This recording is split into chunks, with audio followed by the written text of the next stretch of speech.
Hey there! Welcome back to Dutch Guide, your compass to navigating everything Dutch.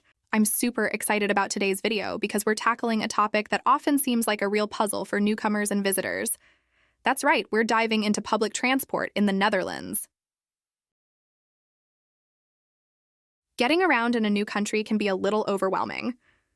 There are so many options and so many rules. But don't fret, because today, I'm going to guide you through the ins and outs of the Dutch public transport system, making your journeys effortless and your Dutch adventures even more enjoyable. If you've been struggling with where to buy tickets, which apps to use, or how to get the best deals on your travels within this country, you are in the right place. In this video, we are about to delve into all the essential tips and tricks that will have you navigating the Dutch transport system like a local. So let's dive into it and make traveling in the Netherlands as easy as riding a bike. Given its compact size, the Netherlands has an incredibly efficient and well-connected public transport network. This makes getting from A to B super easy. Whether you're in a bustling city or a tranquil village, there's always a way to get around. Starting off with trains, one of the most popular ways to travel around here. The main player is NS, recognized by their distinctive long yellow trains. They operate most services, linking various cities and towns. But besides the NS, there are also regional train operators like Arriva and Keolis, serving specific areas, especially handy when you're venturing into more localized regions.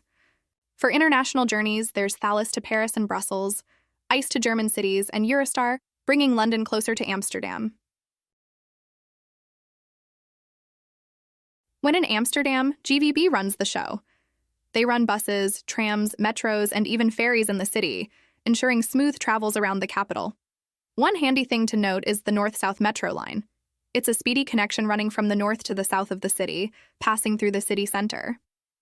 It's a real time saver if you're looking to zip across Amsterdam. The ferries are a free and scenic way to get from the city center to Amsterdam North, crossing the Y River. Just like Amsterdam has the GVB, in Rotterdam it's the RET that takes the lead. They operate buses, trams, and metros. Whether you are exploring the iconic cube houses or visiting the vibrant Markthal, RET makes your travels around Rotterdam very convenient.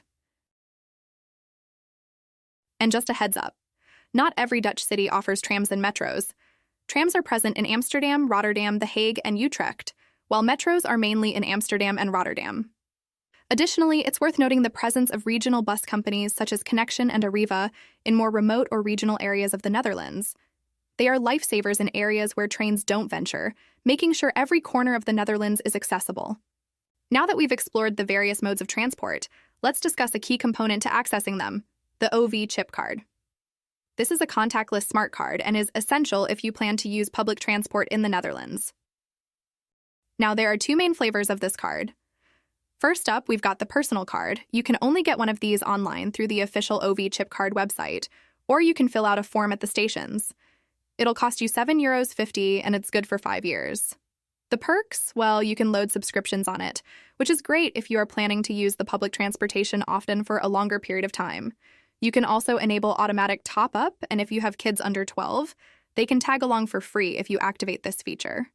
If you're 65 or over, you're in for some discounts with this one too. However, keep in mind it's not for free. A subscription fee is required to avail of the discounts.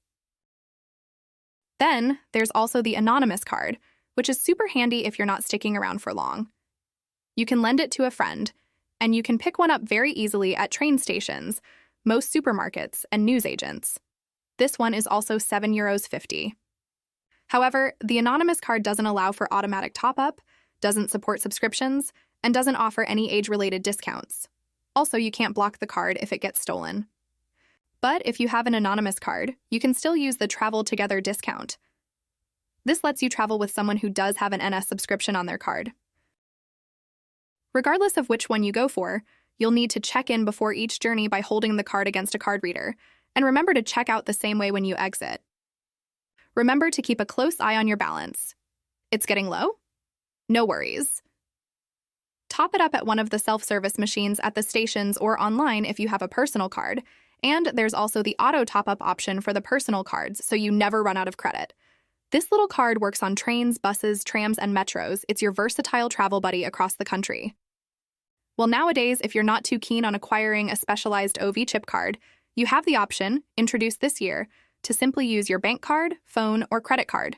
However, it's worth noting that using these alternatives doesn't grant you access to subscriptions and discounts. Also, keep in mind that buying single tickets is still an option, but be warned, it could cost you more. Especially when taking buses, trams, and metros, single tickets can be noticeably more expensive.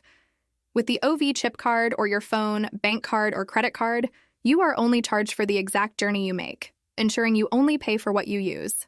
For the train, you could also buy an e-ticket through the NS app or website. This is €1 cheaper than a paper ticket. All right, take a deep breath because public transport in the Netherlands is among the most expensive in the world. But don't worry, there are ways to save a bit here and there. For instance, as I mentioned earlier, you can get a subscription. With some subscriptions, you can receive a 40% discount during off-peak hours. Check out the NS website to see all the available subscriptions. Also, in both Amsterdam and Rotterdam, you have the option to get a city discount card. In Amsterdam, the Amsterdam City Card offers unlimited public transport and entry to many museums and attractions, while in Rotterdam, the Rotterdam Welcome Card provides similar benefits, combining travel with discounts at various venues. Having some handy apps can really simplify your travel. The NS app is great for train information and buying tickets online. The 9292 app is another essential tool. This latter app provides timings for all public transport options and suggests the best routes to get you from A to B. Of course, choosing the public transport option in Google Maps is also a reliable way to navigate the public transport system, as it provides accurate and up-to-date information. All right. With this information, you are pretty much up to date and ready to navigate the public transportation in the Netherlands. However, I have a few additional tidbits that I'd love to share shortly with you. They might come in handy. Firstly, I want to talk about the Wadden Islands. These are little islands right at the northern tip of the country. Hidden gems, really, definitely worth visiting if you're spending some longer time in the Netherlands. To get there, you'll need to catch a ferry. Once you're on the islands, your options are a bit limited, so expect to do a lot of walking and cycling. If you're interested in visiting these islands, be sure to check the ferry schedules ahead of time. Next up, the Flixbus. This is a really convenient and affordable way to cover longer distances. It connects many European cities, including several in the Netherlands. And lastly, let's talk about bikes. You might be wondering why I'm discussing bicycles in a video about public transport, but cycling is so ingrained in Dutch life that it can't be overlooked. The Netherlands is a cyclist's paradise, especially for shorter distances, thanks to its flat landscape and extensive bike paths. If you don't have a bike, no problem. The NS offers bike rentals, so you can easily blend in with the cycling crowd and experience the Dutch way of life. All right, folks, that's a wrap on public transport in the Netherlands. I hope this guide has eased any worries and answered your questions, making your Dutch journeys smoother and more enjoyable. If you found this guide handy, be sure to hit the like button and subscribe for more insights into traveling to and experiencing the Netherlands. If there's something specific you want to know about this charming country, feel free to drop a comment, and it might just inspire our next video. Happy travels and see you in the next